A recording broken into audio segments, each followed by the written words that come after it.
ওখানে গিয়া জোরে জোরে চিল্লায় বলতে হবে লাব্বাইক আল্লাহুম্মা লাব্বাইক লাব্বাইক লা শারীকা লাক লাব্বাইক ইন্নাল হামদা ওয়ান নি'মাতা লাক ওয়াল মুলক লা শারীকা লাক। এটাকে তালবিয়া বলে। কি বলে? হজের নিয়ত আছে? নামাজ ছাড়া হজ না করা পর্যন্ত মরণ হবে না যদি একটা আমল দি করেন। করবেন না হুদে কইয়া লাভ কি? করবেন। যারা 5 ওয়াক্ত নামাজ পড়ে না এরা তো আমল জীবনেও করতে পারবে না, সম্ভবই না। আর এই 5 ওয়াক্ত নামাজের পরে ওই আমলটা করলে তার হজ করা ছাড়া মরণ হবে না। ভাইরা আমার, হাদিস শরীফে নবী বলেন, বান্দা যখন সাদা কাফন পরে লাব্বাইকের আওয়াজ দেয়, জোরে দিবে, আওয়াজটা যতদূর যাবে ওই এরিয়ার সব আল্লাহর ভিন্ন মখলুক তার পক্ষে হাসরের দিন সাক্ষী দিবে। এবং এই পুরা তালবিয়া 4 শ্বাসে পড়া সুন্নত। কয় শ্বাসে? এই মনে রাখবেন, আমি পড়ে শুনাই, এটা খেয়াল করবেন। লাব্বাইক আল্লাহুম্মা লাব্বাইক লাব্বাইক লা শারীকা লাক লাব্বাইক ইন্নাল হামদা ওয়ান নি'মাতা লাক ওয়াল মুলক লা শারীকা লাক। কয় শ্বাস হইল? এই 4 বারে 4 শ্বাসে পড়বেন। এটাও তো আঙ্গ খবর নেই। হ্যাঁ, হজ এত সোজা। শাইখুল হাদিস আল্লামা আজিজুল হক রহমতুল্লাহ আলাইহি বলতেন, হজ যদি কেউ করতে চায় তাহলে প্রথম গিয়া সে দেখবে, দ্বিতীয়বার গিয়া জানবে, তৃতীয়বার গিয়া করবে, তাহলে হবে হজ করা। আরে হজের উপরে একটা কিতাব লেখছেন পৃথিবীর শ্রেষ্ঠ একজন বিখ্যাত আলেম, সমস্ত আলেম তার নাম জানে, তার কিতাব মাদ্রাসায় পড়ানো হয়। উনি গিয়া বাইতুল্লাহ তওয়াফ শুরু করছে উল্টা দিকে, অথচ উনি হজের বই লেখছে বিশাল। ওখানে গেলে সব হুজুর্গ এলেম দুর্বল হয়, বড় কঠিন হালাত। এ ভাই, রসুলের সুন্নত, পানি পান করবেন কোন দিক দিয়া? বাম হাতে। জুতা পরবেন আগে কোন পা? মসজিদে ঢুকবেন কোন পা? রসুলের সুন্নত, ভালো কাজ ডান পা।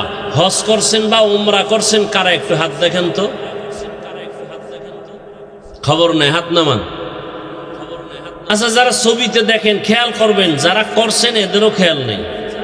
প্রত্যেকটা ভালো কাজ ডান দিক দিয়ে শুরু হয়, ঠিক, কিন্তু হজের তাওয়াফ শুরু হয় বাম দিক দিয়ে। কারণ কি? যখন আমরা তাওয়াফ শুরু করি এই সিনাটা বাম দিকটা কাবার দিকে থাকে, খেয়ালও করেন নাই কি? ডান দিক থাকে না বাম সাইড, অর্থাৎ এদিকে ঘুরে। হজরে আসওয়াদ পাথরের গোড়ার থেকে তাওয়াফ শুরু হয়, বামে ঘুরতে থাকবে, ঘুরতে ঘুরতে কয় চক্কর? 7টা। ঘুইরা এই সাদা হজরে আসওয়াদের এখানে আসবে, 1 চক্কর শেষ, আবার এখান থেকে ঘুরবে। সব ডান দিক দিয়া সুন্নত। তাওয়াফটা বামে কেন? কথা বুঝেন নেই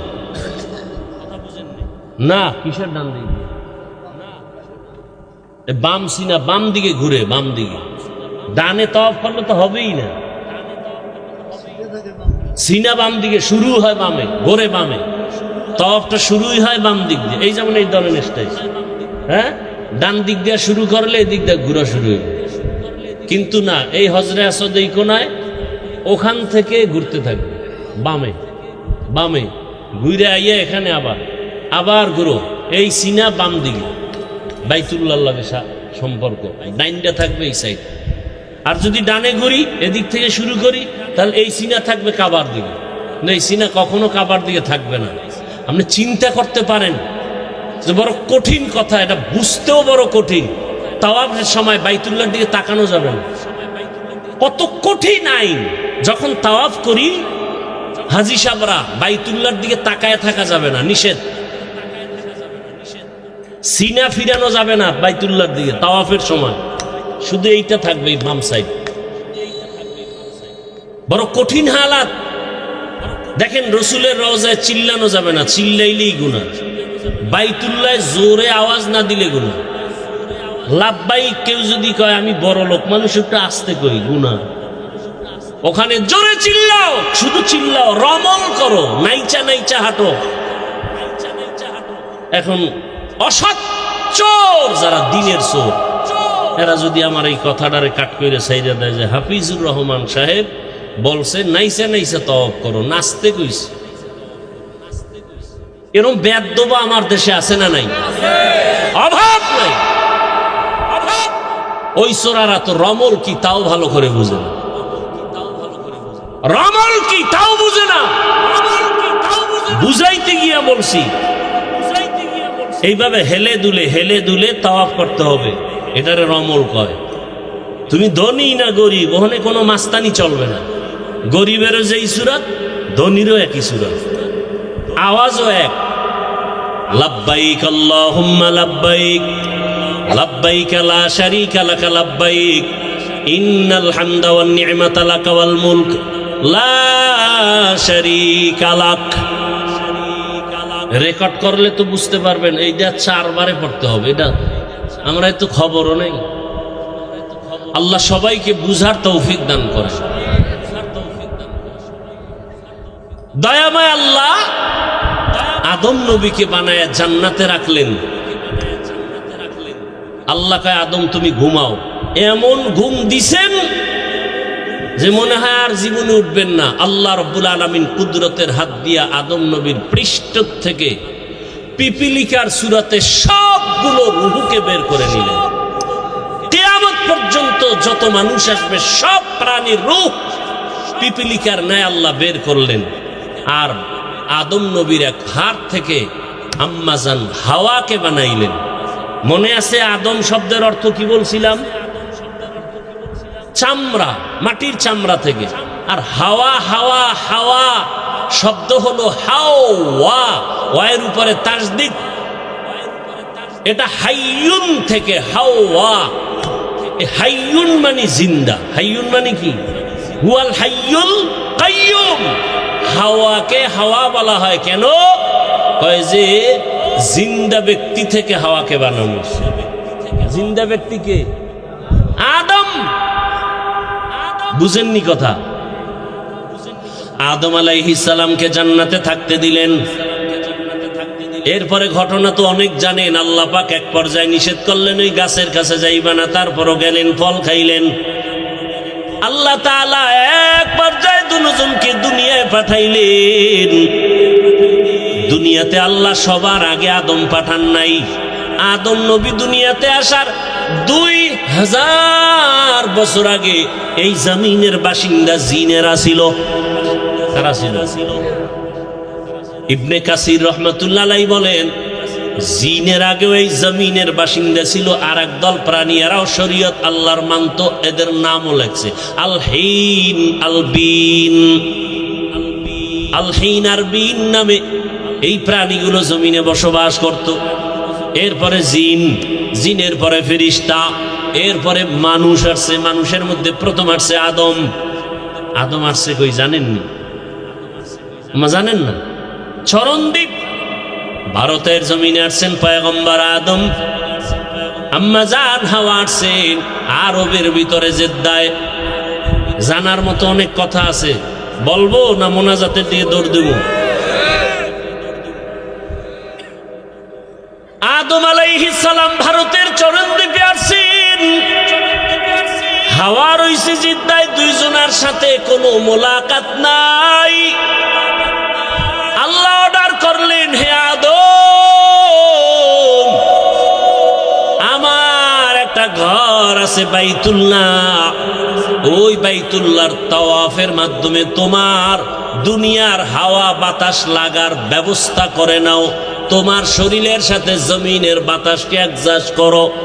ভারতের জমিন এমন এক বরকতের জমিন, এখান থেকে পায়ে হেঁটে হেঁটে আব্বা জান আদম 1000 বার বাইতুল্লাহ গিয়া হজ করেছেন।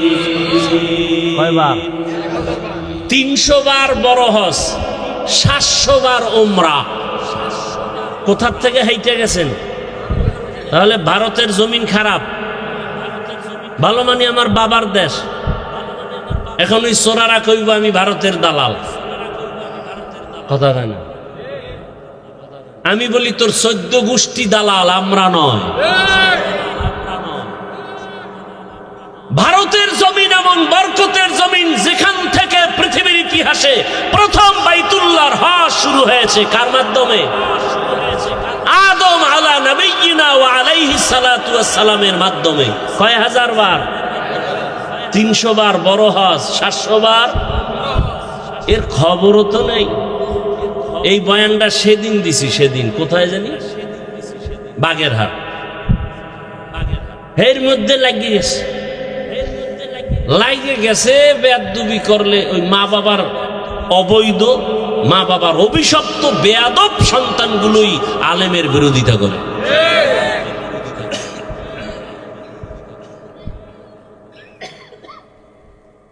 ভারতের জমিন তো ওই বরকতি জমিন, আজও ভারতের রাজধানী দিল্লি শহরে দাঁড়িয়ে আছে মুসলমানের ঐতিহ্য কুতুব মিনার।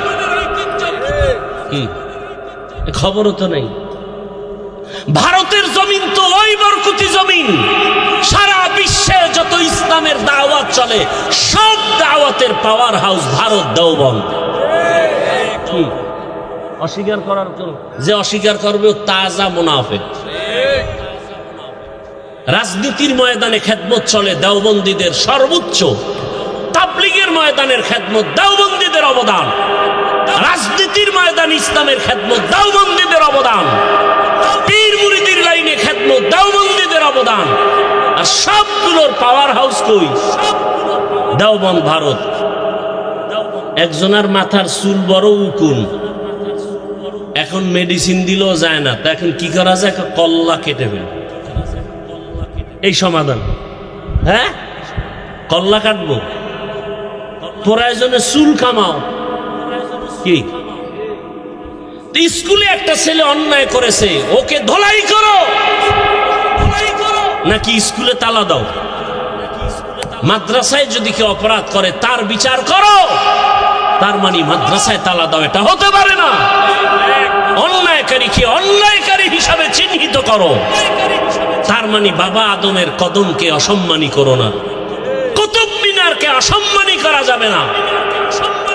অন্যায়কারীকে অন্যায়কারী বলবো, ভালোকে ভালোই বলবো। বাইতুল্লাহ গেলেন, আরাফার ময়দানে দুজনের সাথে মোলাকাত হলো। কে কে? দুইজনে সংসার করব না? সংসার করতে যে আগুন লাগবে না? ও আল্লাহ, পাক কর্ম আগুন পাবো কই? এর পিছে আরো কথা আছে। আল্লাহ কয় জিবরাইল আগুন লয়ে যারে। আগুন দিছে, কি তরকারি পাতিল শুদ্ধ পুইরা ছাই, এত তাপ। আল্লাহ কয় দিলে এমন আগুন। আদম কয় আল্লাহ আগুন দিলে এমন আগুন? আল্লাহ বলেন জিবরাইল আগুনটা নিয়ে সমুদ্রের মধ্যে 3 বার চুবা দিয়ে দাও। কয়বার? 3000 বছরের তাপ কমায় দিছে। কার কুদরত? এবার বাকি আগুন আদমরে দাও। আরো যা বাকি আছে আদমের প্রয়োজনের বাইরে কয়টি পাহাড়ের পাথরে মারো। পাথরে মেরে দিলেন। এই জন্য পাথরেও কি আছে? পানির মধ্যে কি আছে? আগুন আছে। এবার দুইজনে সংসার শুরু করলেন, দুইজন মিলে এবার আল্লাহ সন্তান দিতে শুরু করলেন। বছরে 2 জন, আগামী বছর 2 জন, পরের বছর 2 জন, এক ছেলে এক মেয়ে, এক ছেলে এক মেয়ে। আগের বছরের ছেলে পরের বছরের মেয়ের সাথে বিয়া। কার মাইয়ার সাথে কার পোলার বিয়া? কথা হয় না, দেখছেন নি? কারবার হুশ নেই। এটা কার ছেলে আর কার মেয়ে?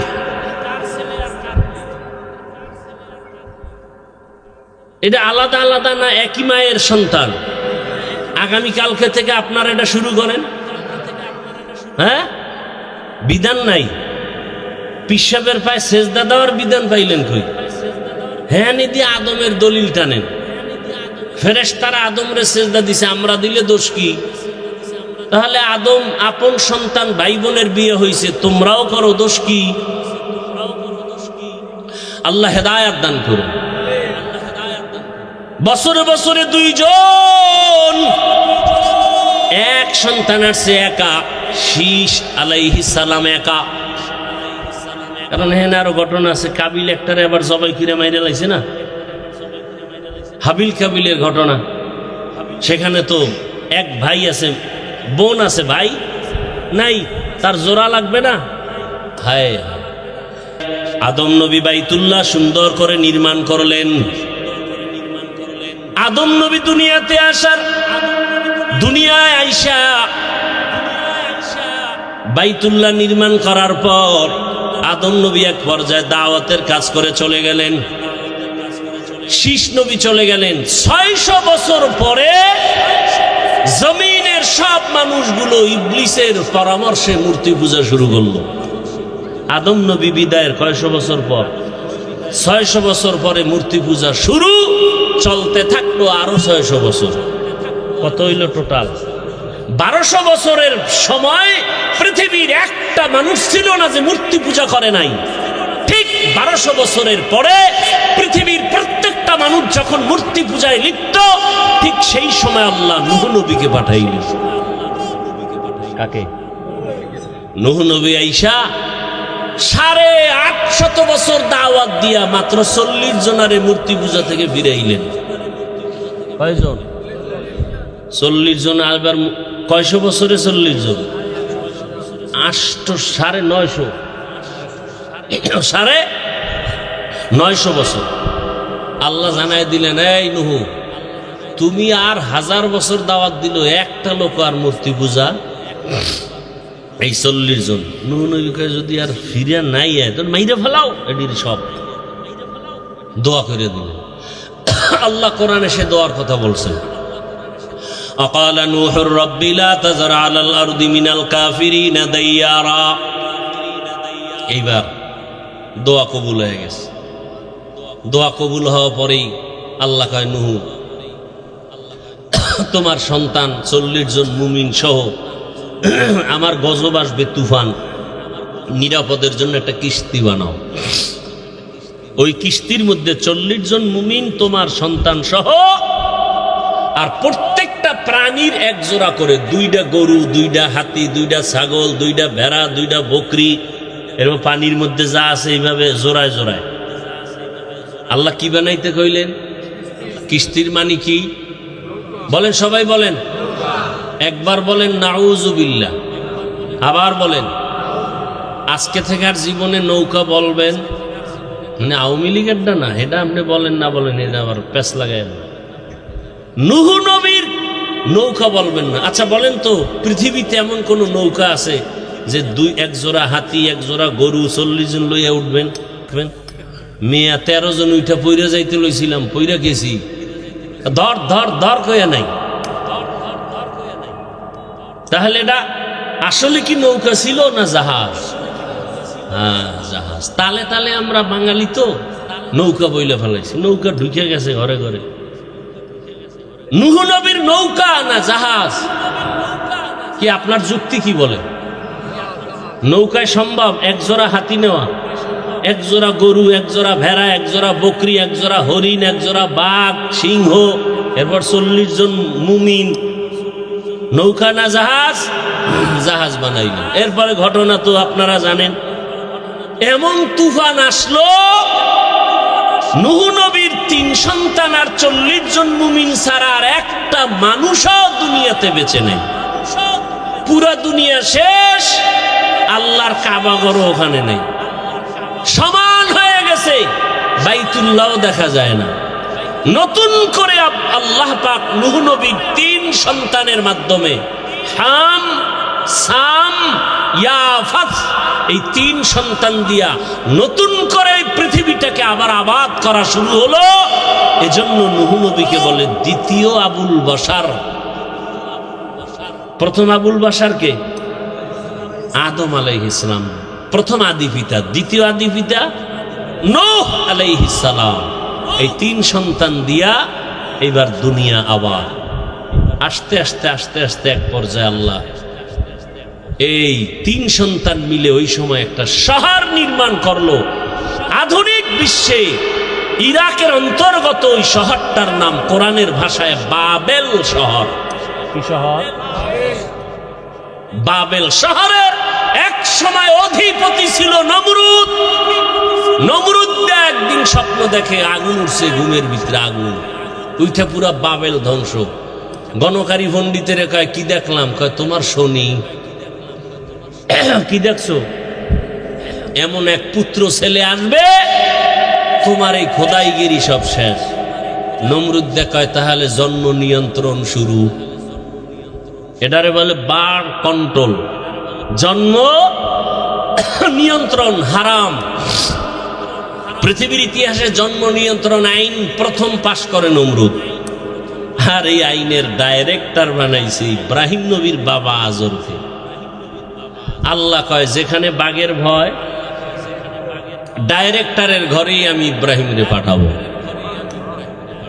আসলেন ইব্রাহিম নবী।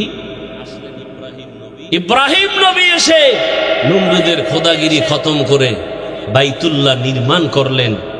শিশু সন্তান কাকে দিয়া? ইসমাইল নতুন ভাবে বাইতুল্লাহ নির্মাণ করলেন একটা পাথরের উপরে দাঁড়াইয়া। এরপরে বাইতুল্লাহ বানাইছেন। এখন বাইতুল্লাহ দরজা দেখছেন কয়টা? একটা। ঠিক ওই বরাবর ওই পাশে আরেকটা দরজা ছিল, দুই দরজার ছিল, এবং উপরে ছাদ ছিল না, খোলা ছিল। আল্লাহ বাইতুল্লাহ নির্মাণ করার পরে বাইতুল্লাহর পাশে একটা পাহাড় আছে, ওই যে পানির জমিন মনে আছে? কথা হয় এটা নড়াচড়া করে, নড়াচড়া করে। আল্লাহ পাক বলেন আলাম নাজআলিল আরদা মিহাদা ওয়াল জিবালা, পাহাড় দিয়ে প্যারাক মারলেন। পৃথিবীতে আল্লাহ প্রথম জমিনে পাহাড় বানাইছেন, যেই পাহাড়, ওই পাহাড়ের নাম জাবালে আবু কোবাইস। বাইতুল্লাহর পাশে বর্তমান বাদশার বাড়ি উঠানো ওই পাহাড়ের উপর জাবালে আবু কোবাইসে আল্লাহ অর্ডার করলেন ইব্রাহিম, আবু কোবাইস পাহাড়ে উঠা তুমি হজের এলান করে দাও। এই বাইতুল্লাহ হজ যারা করবে, তোমার আওয়াজ যারা শুনবে তারা হজ না করে মরবে না। ইব্রাহিম নবীকে আমার আওয়াজটা কদ্দূর যাইব? এই নদীর ঘাটে। আওয়াজ দেওয়া তোমার দায়িত্ব, পৌঁছানোর দায়িত্ব আমি আল্লাহ। মুফাসসিরিনে কেরাম বলেন ইব্রাহিম নবী যখন আওয়াজ দিলেন, মায়ের গর্ভের বাচ্চার কান পর্যন্ত আল্লাহ আওয়াজ পৌঁছায় দিলেন। রুহের জগতে যত মানুষ কিয়ামত পর্যন্ত আসবে, সব রুহের জগতে আওয়াজ পৌঁছায় দিলেন। এবং এই আওয়াজ যারা শুনে লাব্বাইক বলেছে, এরা হজ না করে মরবে না। এইবার আপনার ডাক কবুল হয়েছে কিনা, আমারটা কবুল হয়েছে কিনা নমুনা তো বোঝা যাইব না। যারা নামাজ ধরে ফেলছেন, এবার আমলটা বলি। মনে আছে একটা আমলের কথা বলবো। প্রতিদিন ফজরের নামাজের পরে সূর্য উঠার পরে আর একটা নামাজ আছে, কেউ জানেননি? ওই নামাজটা কি নামাজ? কয় রাকাত? 2 রাকাত। বল, ধমক দিলি রাকাত বাইরে যায়, ধমক দিলি রাকাত বাড়ে। ধমক দিছি 2, আর এক ধমকে 4, আর এক ধমকে 6। 4 রাকাত। কয় রাকাত? এই 4 রাকাত নামাজ যারা প্রতিদিন আদায় করবে, ফজর বাদ দিয়া 5 ওয়াক্তের পরেই ইশরাকের নামাজ যারা ঠিক মতো আদায় করবে, সমস্ত উলামায়ে আহলে হক আল্লাহওয়ালাদের নজরিয়া আল্লাহ তাকে বাইতুল্লাহ না দেখায় কবরে নিবেন।